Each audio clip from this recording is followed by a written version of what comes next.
Hi friends అందరికీ భద్రాచలం వెళ్ళానని చెప్పాను కదా, థర్డ్ డే. అన్ని చోట్లకి వెళ్ళాం కానీ భద్రాచలంలో అసలు మర్చిపోకూడదు కదండి, రామాలయం టెంపుల్. అదిగోండి వెళ్ళిపోతున్నాను. మార్నింగ్ గోదావరి స్నానానికి వెళ్ళాను.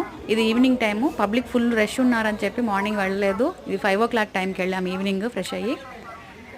టెంపుల్ ఎంట్రన్స్ గోశాల, దాని ఎదురుగుండానే చిత్రకూట మంటపం. టెంపుల్ అండి, టెంపుల్లో ఎక్కువ వీడియో తీయకూడదు, జస్ట్ చిన్న చిన్న బిట్స్ తీసాను అంతే. రామయ్య దర్శనం చేసుకున్నాము. 5 o'clock టైంకి క్లోజ్ చేస్తారనుకుంటా మధ్యలో. మేము వెళ్ళిందే లాస్ట్ మాదే దర్శనం. మమ్మల్ని లోపలికి పంపించి తలుపులు వేశారు.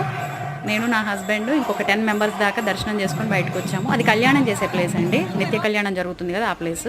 ఎక్కువ వీడియో తీయలేదండి. డైరెక్ట్గా ఇవి తూర్పు మెట్లు అండి. తూర్పు మెట్ల వైపు ప్రసాదాల కౌంటర్ ఉంటుంది.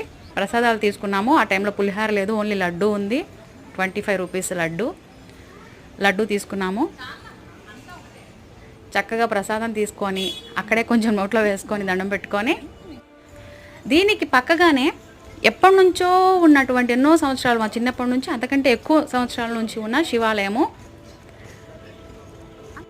ఆ శివాలయం దర్శనం చేసుకోవడానికి వెళ్ళాను. దగ్గర 10 years అయింది టెంపుల్కి నేను వెళ్ళక. మంచిగా మళ్ళీ కొన్ని కొత్తగా కన్స్ట్రక్ట్ చేశారు. ఈ శివాలయంలో ఉన్న పార్వతీ పరమేశ్వరుల విగ్రహం కొత్తగా పెట్టిందేనండి. అంటే నేను లేటుగా వెళ్ళాను చూడడానికి. దగ్గర 10-15 years అయింది అది పెట్టి. టెంపుల్ చాలా బాగుంది. ఇవి నవగ్రహాలండి. ఈ ప్లేస్లో ఉండేది, బ్యానర్ కట్టిన ఆ ప్లేస్లో ఉండేవి. కిందకి వంగి వెళ్ళేవాళ్ళం అండి అభిషేకం చేయడానికి.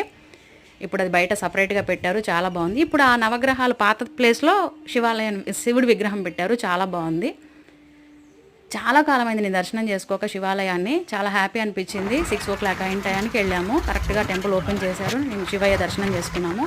ఇంకంతే. నెక్స్ట్ డే ఈవినింగ్ కల్లా మా వారు డ్యూటీ పని చేసుకున్నాక వరంగల్ వచ్చేసాము. Bye friends. నా వీడియో నచ్చితే లైక్ చేయండి.